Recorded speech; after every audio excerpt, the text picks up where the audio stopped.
Pa vidi, mi smo u situaciji da mi nemamo pravo da žalimo, niti da se hvalimo. Mi smo u situaciji da nam je svaki bod potreban i ono što je najbitnije u ovom momentu je da mi odigravamo utakmice, pogotovo protiv timova kakva je Gorica, da ih ne gubimo.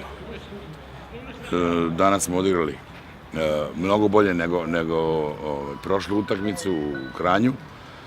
Napravili smo dobar rezultat, sa malo više sreće ili sa malo više koncentracije mogli smo u utakmici da je dobijemo. Mislim da smo trebali da je dobijemo, ali dobro, odigrali smo nerešeno, idemo dalje. Pa dobro, Gorica se je pokazala, to kar smo že videli, tako čvrsta ekipa. Ima ta italijanski predih, tako da trenerja je dosti igralcev italijanskih. Vse pravi, dobra ekipa, čvrsta, tako da. Mi pa tudi, kaj da rečem, sreča, nesreča, ne vem sam več.